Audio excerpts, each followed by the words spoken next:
O que aconteceu? Por que ele foi levado pelo ICE? O ICE tem esse direito de chegar no estabelecimento, fazer uma prisão aleatória, sem um mandado contra alguém determinado, sem alguém específico? É perigoso no sentido de que todo e qualquer detalhe pode mudar completamente a sua possibilidade de legalização ou não. Doutora, é uma pergunta que não quer calar. A pessoa que é detida pelo ICE, dependendo do caso, nesse caso do Dedé, ele conseguiria sair de uma prisão para uma eventual legalização? Doutora, quando um agente do ICE chega no estabelecimento comercial e não tem mandado, diz que recebeu informação de que ali pessoas estavam documentadas, etc. Se ele aborda alguém, pede documento dessa pessoa tem o direito de não fornecer um documento. Essa pessoa pode. Pais que têm filhos aqui, né, nascidos nos Estados Unidos, vamos dizer, filhos aí com 17, 18 anos, e o pai ou a mãe, né, ou os dois, são indocumentados. Eles sendo levados pelo ICE, vamos dizer que ainda falte aí, 2, 3 anos para os filhos legalizarem esses pais. É possível uma defesa, quem sabe aí postergar isso na justiça até que os filhos completem os 21 anos e ali depois legalizar esses pais? Eu estou aqui com a super advogada, a doutora Hannah Crispim, ela que está trabalhando na defesa do brasileiro conhecido como Dedé, que foi infelizmente levado pelo ICE recentemente, mas felizmente já está solto. E a gente vai conversar um pouquinho sobre a história desse trabalhador, né, que criou aí uma comoção na comunidade brasileira aqui em Massachusetts. Estava trabalhando num restaurante Terra Nossa em Abington, e aí repentinamente o ICE apareceu lá e acabou levando ele. A gente vai conhecer um pouquinho mais dessa história e também entender como esse caso pode também inspirar outros casos semelhantes aqui para os brasileiros mais vulneráveis que estão vivendo esse momento conturbado aqui nos Estados Unidos. Doutora Hannah Crispim, obrigado por a senhora me receber aqui no seu escritório. É um prazer falar com a senhora. É um prazer muito grande estar aqui com você, Marcelo. Eu é que agradeço. Muito bem. Doutora Hannah, então, só para a gente dar uma pincelada nesse caso do Dedé, o que aconteceu? Por que ele foi levado pelo ICE? Bom, vamos começar não só com o caso do Dedé, mas de maneira geral, né? Uma pessoa que está aqui fora de status, o ICE tem o direito de levar, para poder, inicialmente, inclusive, fazer uma verificação de realmente qual é a situação daquela pessoa e aí determinar se ela vai ser mantida presa ou não. O que nós temos visto acontecer realmente desde que o presidente Trump assumiu em 20 de janeiro é que a grande maioria das pessoas, quando são levadas pelo ICE, têm ficado detidas. Tá, aí nesse caso, pela informação que a gente recebeu lá do dia 20 de fevereiro, né, parece que o ICE recebeu a informação de que teriam funcionários trabalhando sem status ali no restaurante, e aí o Dedé foi abordado e por conta de não ter provado o seu status migratório, ele acabou sendo levado. A minha pergunta é, o ICE tem esse direito de chegar no estabelecimento, fazer uma prisão aleatória, sem um mandado contra alguém determinado, sem alguém especificamente? Sim, porque, aliás, um detalhe, uma dica que nós temos falado muito com as pessoas também, ou com esses locais de trabalho, é que se, por exemplo, você está num restaurante, é um local aberto, onde pessoas podem entrar, né? Então o ICE tem direito de entrar. Agora, se naquele estabelecimento tem uma porta, por exemplo, onde está escrito privado ou não entrar, ali para trás, eles não podem entrar sem ter um mandado de busca ou apreensão assinado por um juiz. Então, entrar no restaurante, entrar aqui, por exemplo, no escritório não tem jeito porque é diferente, a porta está trancada, sim. Né? Mas entrar, tem que se identificar para entrar. Exatamente, agora entrar dentro de uma padaria, que é um local, dentro de um restaurante ou dentro de um supermercado, eles podem entrar, mas se você tem, eu inclusive aconselho aos estabelecimentos a colocarem, você pode colocar essa plaquinha, comprar na Staples, em qualquer lugar, ou mesmo imprimir e grudar na parede e colocar private, don't enter, algumas coisas desse então tipo. Mesmo um restaurante, não então ele pode colocar essa plaquinha. Isso não inibiria, obviamente, os clientes. Não na porta de entrada, na porta mas sim no acesso para a cozinha. Para a cozinha, para um escritório, para onde... Se é uma oficina, não entrar naquela parte onde fica os carros ali. Exatamente, Marcelo, onde guardam, sei lá, as comidas, o estoque. Sim. Isso é uma dica, a parte interna do estabelecimento, né? Isso é uma dica porque dá um azar deixar de chegar o pessoal do ICE, quem consegue ir. Não, tem vídeo já acontecendo aí na internet de pessoas até suspeitas aí de não serem agentes, entrando assim em locais e abordando os trabalhadores, dentro de cozinha e tudo mais. Né? Aí é bom colocar e devem colocar essa placa, porque aí eles não podem ter acesso sem ter autorização. Porque não adianta, gente, o ICE quando chega num lugar, não adianta você sair pela porta dos fundos, porque a gente sabe que quando eles vão, uns entram pela porta da frente, mas sempre tem alguém. Tem uma tocaia ali na porta dos fundos, esperando se alguém for sair. No caso do Dedé, ele foi preso no dia 20 e saiu no último dia 3, né? Esse período curto, claro que cada dia numa detenção é horrível, a gente sabe, né? Cada minuto é um ano.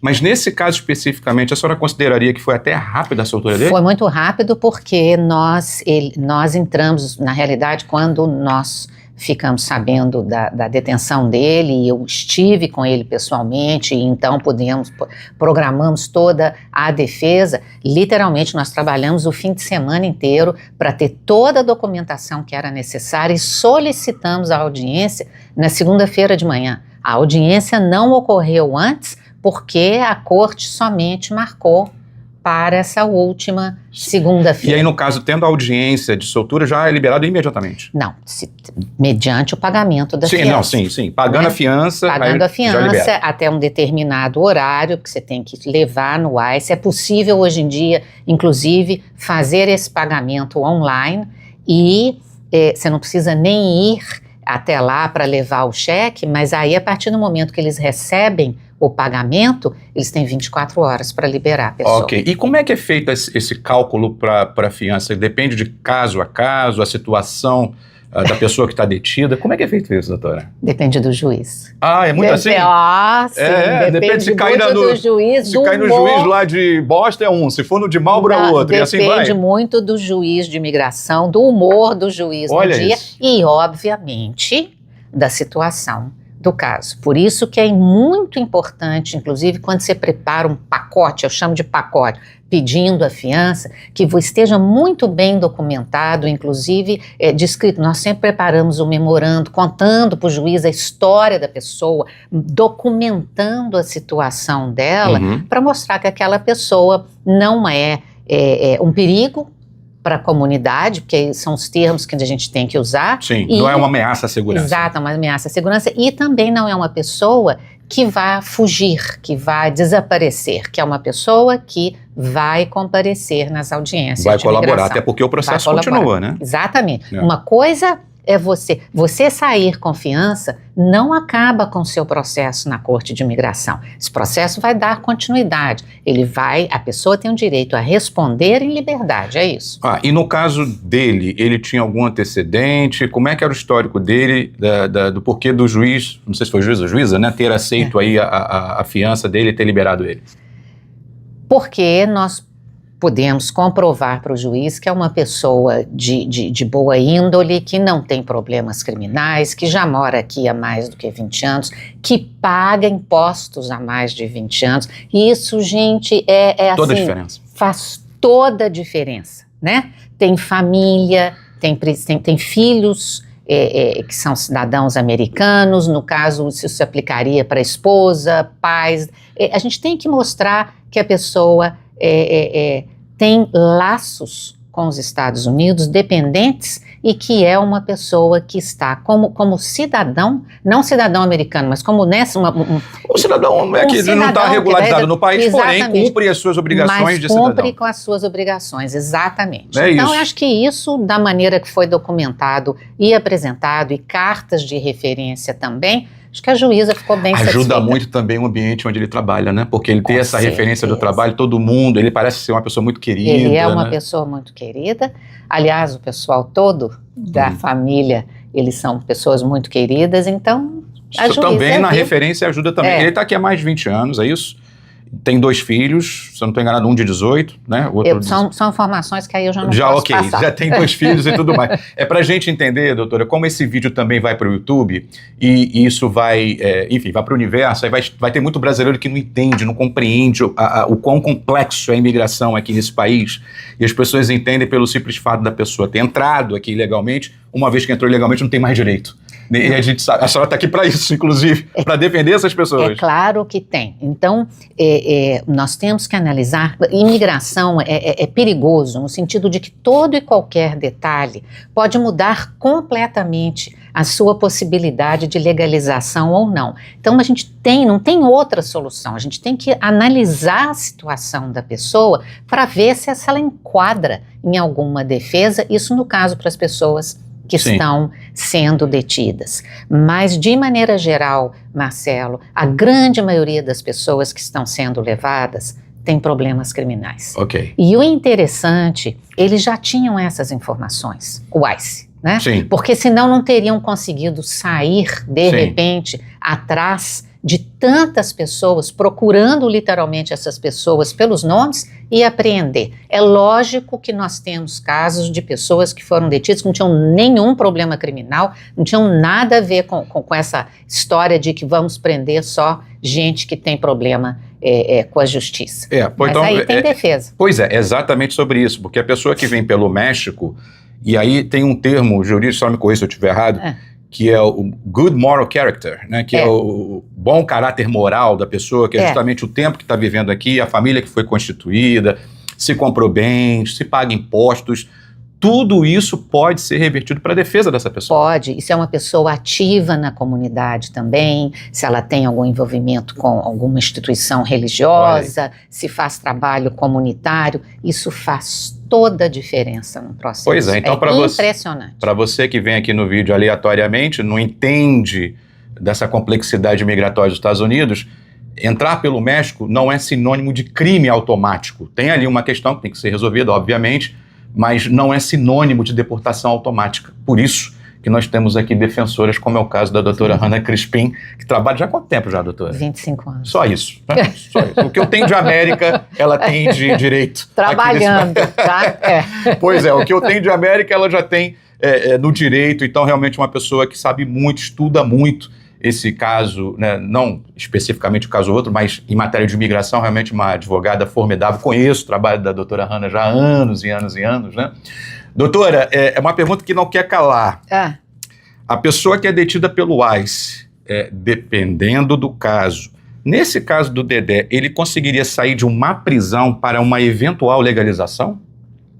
Sim, as pessoas, dependendo da situação, podem apresentar defesa. Eu chamo de defesa, está num processo na corte. E essa defesa é uma forma de legalização. No caso, sim, você tem que mostrar para a corte, olha, primeiro eu quero sair para responder o processo em liberdade. Segundo, eu tenho uma forma de solicitar ou de pedir para poder permanecer no país legalmente. Então tem que ser uma forma de legalização, das mais diversas possíveis que existem, mas você tem que apresentar uma forma de legalização. E aí, no caso, o fato de estar aqui há tanto tempo, ter família, etc., tudo aquilo que a senhora já pontuou aqui nessa entrevista, eu não gosto de falar de porcentagem, mas seriam boas as chances dele de se legalizar? Sim, porque vamos lembrar que as pessoas, que inclusive chamam muito de lei dos 10 anos, e que eu estou sempre falando, gente, não existe lei de 10 anos, existe a defesa dos 10 anos. Por quê? Porque você tem que estar com o processo na Corte de Imigração para você entrar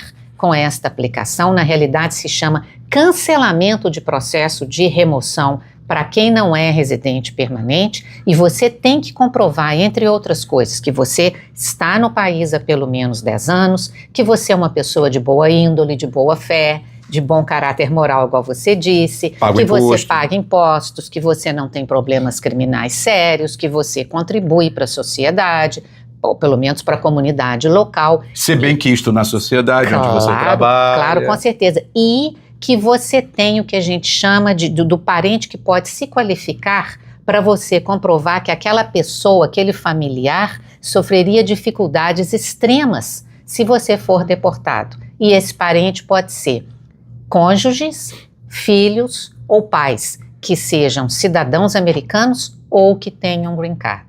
Olha só, tá vendo, minha gente? Aqui nessa terra tudo é possível.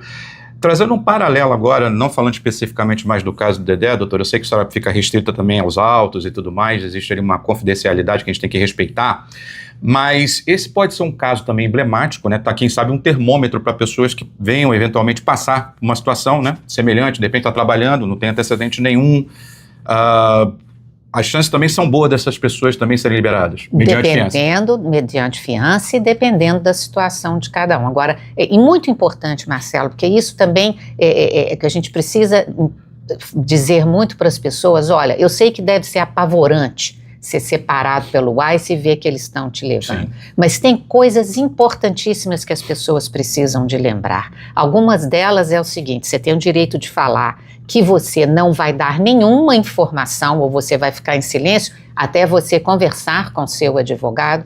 Pelo amor de Deus, gente, não assinem nenhum documento.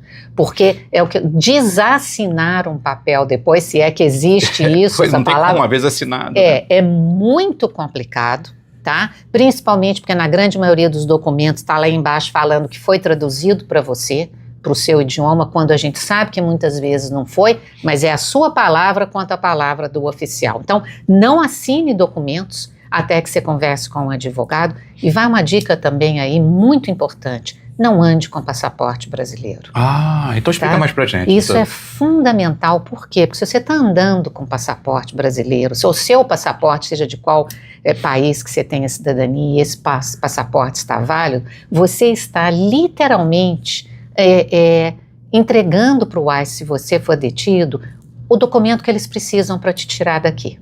Olha isso. Então não ande. Gente, aqui para quem mora aqui em Massachusetts, você tem carteira de motorista. Sim. Né? Então apresente, você tem que apresentar e deve apresentar um documento de identificação, apresente a carteira de motorista, se você... Porque se apresentar o passaporte, aí ele não vai ver que não tem... Não apresente o passaporte, porque o passaporte não é nem questão tem visto, não tem visto. O problema do passaporte é que é o documento que vai ser utilizado para você é a sua identificação ser levado para fora do país. Então, então até não é o documento que agora você deveria andar com ele, porque isso pode agilizar a remoção da pessoa. Se for o caso. Muito bem, fantástico, fantástica dica. Doutora, quando um agente do ICE chega no estabelecimento comercial e não tem mandado, diz que recebeu informação de que ali pessoas estavam indocumentadas, etc., se ele aborda alguém, pede documento dessa pessoa tem o direito de não fornecer um documento? Essa pessoa ela deve se identificar com o nome, mas ele pode falar, você tem algum documento para me mostrar? Se ela não tiver, eles podem levar. Aí não tem jeito. Aí não tem jeito. Mesmo aí que eu tenho direito de permanecer em silêncio, mas vai ser levado. Eles podem levar, mas aí você tem o direito de entrar em contato com alguém e pedir para aquela pessoa para procurar o advogado. Eu sempre falo que ligar para o advogado não adianta. Eu estou aqui conversando com você, meu telefone está aqui do meu lado, está até desligado, né? Para ninguém. Então, algum número e saber de memória, saber de cor, que hoje em dia ninguém sabe o telefone de ninguém, mas isto é um momento para você decorar um número de uma pessoa para quem você possa ligar e conversar e falar, olha, eu estou sendo levado pelo ICE, entra em contato com um advogado para me localizar e aí a gente vê o que pode ser. Doutora, uma outra pergunta também genérica, que tem a ver também, em muitos casos, situações de pais que têm filhos aqui, né, nascidos nos Estados Unidos, vamos dizer, filhos aí com 17, 18 anos, e o pai ou a mãe, né, ou os dois, são indocumentados. Eles sendo levados pelo ICE, vamos dizer que ainda falte aí, sei lá, 2, 3 anos para os filhos legalizarem esses pais. É possível uma defesa, quem sabe aí postergar isso na justiça até que os filhos completem os 21 anos e ali depois legalizar esses pais? Sim, Marcelo, aí vamos ver a situação específica de cada pessoa, porque inclusive os processos na Corte de Imigração têm levado muito tempo hoje em dia.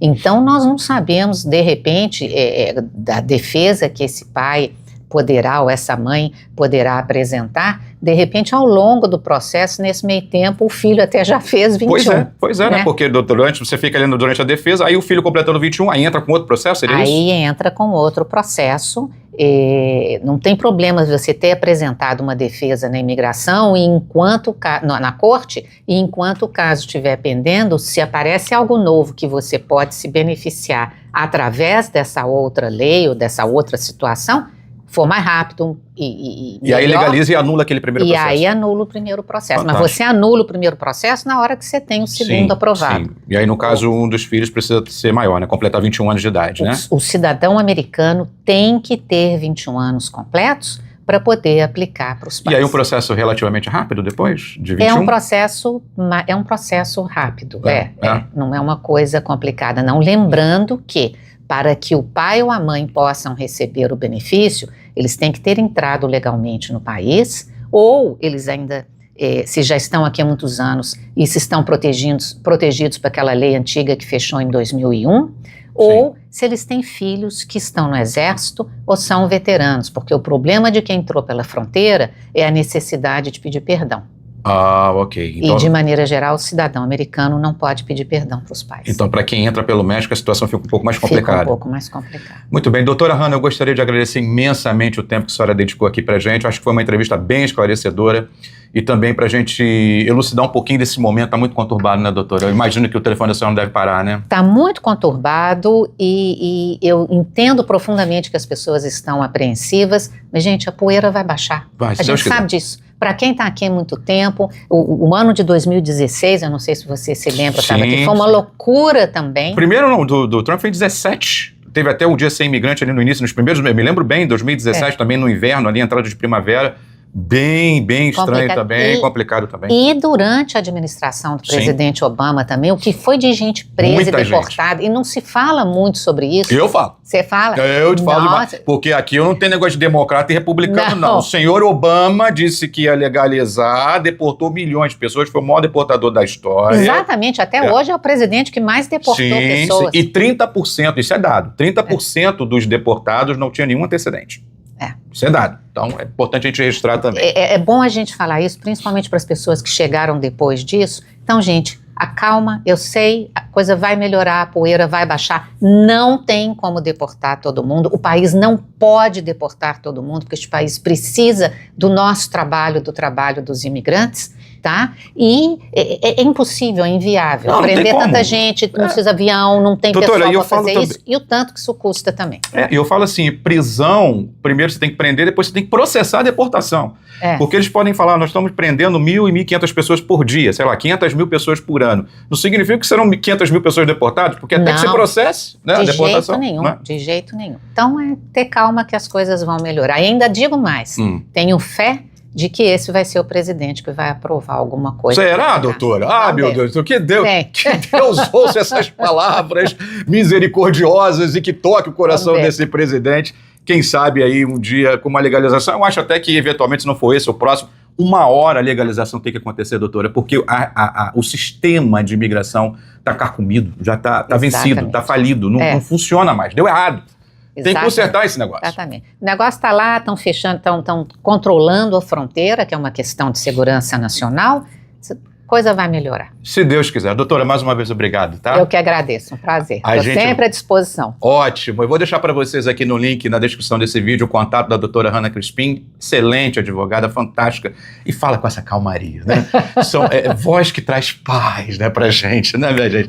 Então é isso. A poeira vai baixar, se Deus quiser, e se você precisar de algum auxílio jurídico, está aqui a doutora Hannah Crispim e pode te auxiliar também. Fique com a gente, não deixe de se inscrever no canal do Benevides aqui no YouTube, seguir a gente também nas redes sociais, especialmente no Instagram. A gente volta a qualquer momento com mais vídeo para você ficar por dentro sobre tudo em relação ao mundo da imigração aqui nos Estados Unidos. Se inscreva aqui no nosso canal.